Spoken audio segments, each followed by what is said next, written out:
মোহনবাবু শহরে অনেক বড় একটা ধনী ব্যক্তি, তার কাছে অনেক সম্পত্তি ছিল, কিন্তু তার মনে হতো তার মেয়ে সানিয়া বোকা। তার জন্য সে সানিয়াকে একটা বুদ্ধির পরীক্ষা নেয়। সানিয়াকে 3টি চিঠি দেয়। এই 3টি চিঠির মধ্যে একটা চিঠিতে 50 লক্ষ টাকা রাখা আছে। তাকে এই চিঠিগুলোকে হাত না লাগিয়ে সঠিক চিঠিটা বেছে নিতে হবে। প্রথম চিঠির উপরে লেখা আছে এই চিঠিতে টাকাগুলো নেই, আর দ্বিতীয় চিঠিতে লেখা আছে টাকাগুলো এই চিঠিতেই আছে, আর তৃতীয় চিঠিতে লেখা আছে 50 লক্ষ টাকা এই চিঠিতেই আছে। এখানে 3টি চিঠি মিথ্যে কথা বলছে। সানিয়াকে এবারে সঠিক চিঠিটা বেছে নিতে হবে। বন্ধুরা তোমরা কি বলতে পারবে সানিয়া এবিসির মধ্যে কোন চিঠিটা বেছে নিবে? বন্ধুরা তোমরা একটু বুদ্ধি খাটিয়ে উত্তরটি কমেন্ট করে ফেলো।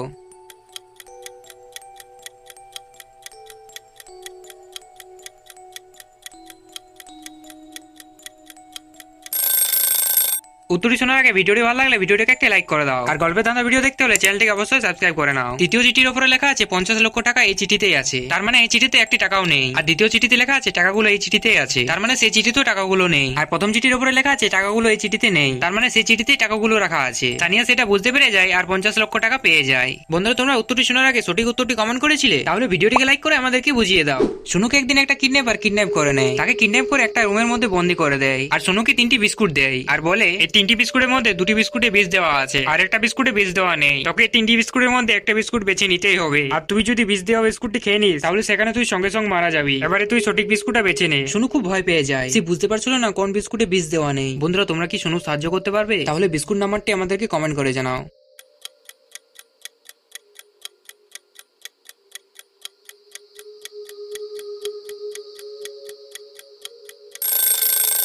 তুমি যদি প্রথম বিস্কুটটি ভালো করে দেখেছো, দেখবে বিস্কুটের উপরে একটা পোকা পড়ে আছে, তার মানে সেই বিস্কুটটা খেয়ে পোকাটি মারা গেছে। সেই বিস্কুটও বীজ দেওয়া আছে। আর তুমি যদি দ্বিতীয় বিস্কুটটি দেখেছো, দেখবে সেই বিস্কুটটা একটু ভিজে আর পচে গেছে, তার মানে সেই বিস্কুটও বীজ দেওয়া আছে। তার মানে এখানে তৃতীয় বিস্কুটটি ঠিক আছে। সোনুকে তাহলে তৃতীয় বিস্কুটটি খেতে হবে।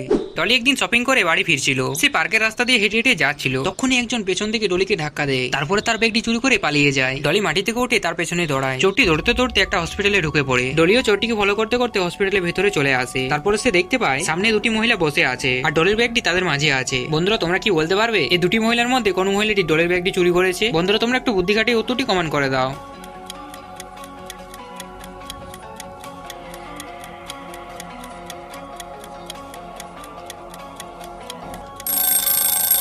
যদি প্রথম মহিলাটি ব্যাগটি চুরি করতো তাহলে সে ব্যাগটি ডান দিকে রাখতো, কারণ তার বাম হাতটি ফ্র্যাকচার আছে। তার মানে এখানে ডলের ব্যাগটি দ্বিতীয় মহিলাটি চুরি করেছে।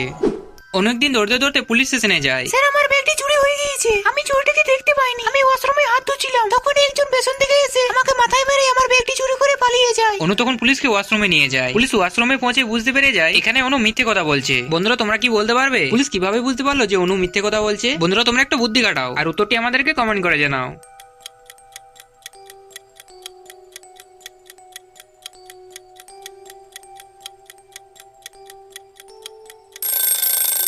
তুমি যদি ওয়াশরুমটি ভালো করে দেখেছো, দেখবে সেখানে একটা অনেক বড় আয়না লাগানো আছে। যদি অনুকে পেছন থেকে কেউ মারতো তাহলে সে তো আয়নায় দেখতে পেতো, তার মানে সে পুলিশকে মিথ্যে কথা বলছে। পুলিশ সেটা বুঝতে পেরে যায়।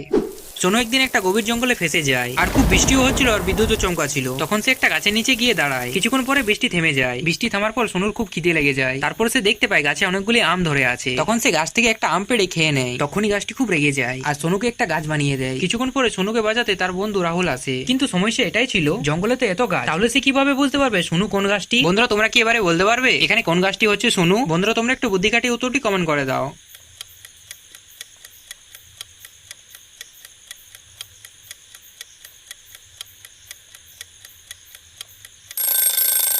কিছুক্ষণ আগেই তো বৃষ্টি হয়েছিল, আর তুমি যদি দেখো প্রতিটি গাছের পাতাগুলি ভিজে আছে। আর শোনো তো বৃষ্টি থামার পর গাছ হয়েছিল, তার মানে তার গাছের পাতাগুলি ভিজে থাকবে না। আর এখানে ছোট গাছটির পাতাগুলি ভিজে নেই, তার মানে ওই ছোট গাছটি হচ্ছে সোনু। রাহুল সেটা বুঝতে পেরে যায় আর সোনুকে বাঁচিয়ে নেয়।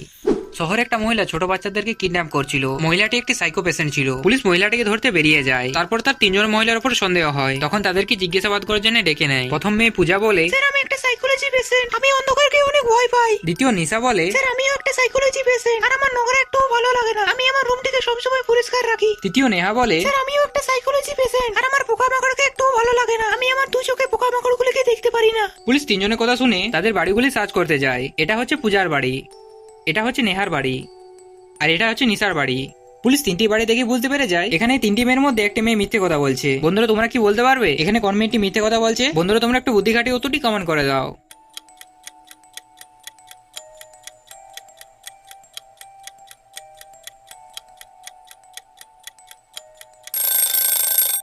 নেহাতা বলেছিল তার পোকামাকড় একটুও ভালো লাগে না। তাহলে তার বাড়িতে পোকামাকড়ের ছবিগুলো কি করছে? তার মানে সে পুলিশকে মিথ্যে কথা বলছিল, সে বাচ্চাদেরকে কিডন্যাপ করে বেড়াচ্ছে। একদিন সকালবেলায় ম্যানেজার কাছে খবর আসে তাদের অফিসে একটা নকল কর্মচারী ঢুকে পড়েছে। সে নাকি অফিসের গুরুত্বপূর্ণ তথ্যগুলি লিক করছিল। আর আগের সপ্তাহে 3টি নতুন কর্মচারী অফিসে জয়েন করেছে। ম্যানেজারে তখন তাদের ওপর সন্দেহ যায়, তখন তাদেরকে জিজ্ঞাসাবাদ করার জন্য ডেকে নেয়। তখন তাদের আইডেন্টিগুলি চেক করে। আইডেন্টিগুলি চেক করার পরে বুঝতে পারছিল না এখানে কোন কর্মচারীটি হচ্ছে নকল। বন্ধুরা তোমরা কি আইডেন্টিগুলি চেক করে বলতে পারবে এখানে এই 3 জনের মধ্যে কোন কর্মচারীটি হচ্ছে নকল? বন্ধুরা তোমরা একটু বুদ্ধি খাটিয়ে উত্তরটি তাড়াতাড়ি আমাদেরকে কমেন্ট করে দাও।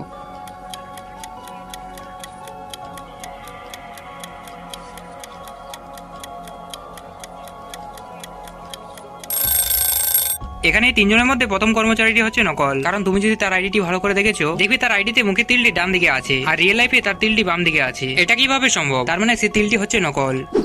মোহনপুর গ্রামে অনেক বড় একটা রাজা ছিল, তার অনেক ধন সম্পত্তি ছিল আর তার একটি মাত্র মেয়ে ছিল। তার মেয়েকে বিয়ে দেওয়ার জন্য একটা বুদ্ধিমান রাজপুত্র খুঁজছিল। কিছুদিন পরে মন্ত্রী একটা রাজপুত্রকে নিয়ে আসে। রাজা তখন ওই রাজপুত্রটিকে বলে, আমি তোমার সাথে আমার মেয়ের বিয়ে দেবো, কিন্তু তোমাকে একটা পরীক্ষা দিতে হবে। ওই পরীক্ষাটিতে পাস হলে আমার মেয়ের সাথে তোমার বিয়ে হবে।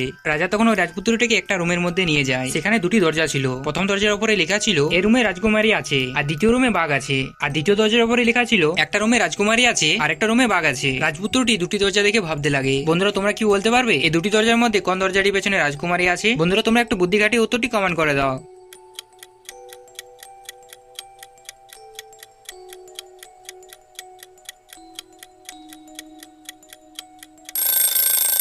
ধরে নাও প্রথম দরজাটি সত্যি বলছে, তাহলে প্রথম দরজার পেছনে রাজকুমারী আছে আর দ্বিতীয় দরজার পেছনে বাঘ আছে। আর দ্বিতীয় দরজার পরে লেখা আছে একটি দরজার পেছনে রাজকুমারী আছে আর একটি দরজার পেছনে বাঘ আছে। এক্ষেত্রে প্রথম দরজাটি হচ্ছে সঠিক।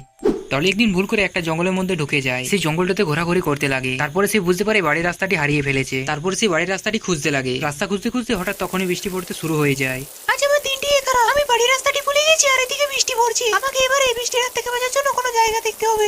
ডলি তখন খুব স্পিডে দৌড়তে লাগে। সে দৌড়তে দৌড়তে অনেকটা আগে চলে আসে। তারপর সে দেখি সামনে একটা গুহা আছে। তখন সে ওই গুহাটিতে ঢুকে পড়ে। ডলি গুহাটিতে ঢুকে গুহার মুখটি বন্ধ হয়ে যায়। ডলি সেটা দেখে খুব ভয় পেয়ে যায়। আর তখনই তার সামনে 3টি দরজা চলে আসে। প্রথম দরজার পেছনে মানুষ কাটা যন্ত্র ছিল। ডলি যদি সেই দরজা দিয়ে যাওয়ার চেষ্টা করে তাহলে তার পুরো শরীর টুকরো হয়ে যাবে। আর দ্বিতীয় দরজার পেছনে একটা নেকড়ে আছে। ডলি যদি ওই দরজা দিয়ে যায় তাহলে নেকড়ে তাকে খেয়ে ফেলবে। আর তৃতীয় দরজার পেছনে বিষাক্ত গ্যাস ছিল। ডলি যদি ওই দরজা দিয়ে যাওয়ার চেষ্টা করে তাহলে সে বিষের গন্ধতে মারা যাবে। ডলিকে 3টি দরজার মধ্যে একটি দরজা বেছে নিতেই হবে, না হলে সে গুহা থেকে কোনোদিনও বেরোতে পারবে না। বন্ধুরা তোমরা কি ডলি সাহায্য করতে পারবে? তাহলে দরজা নাম্বারটি কমেন্ট করে জানাও।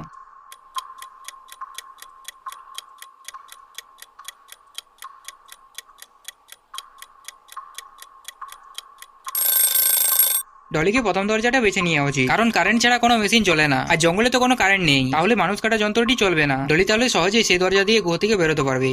বন্ধুরা তোমরা কি 4 জন ছেলেকে দেখে বলতে পারবে এখানে কোন ছেলেটি নকল করছে? বন্ধুরা তোমরা একটু বুদ্ধি খাটিয়ে উত্তরটি কমেন্ট করে দাও।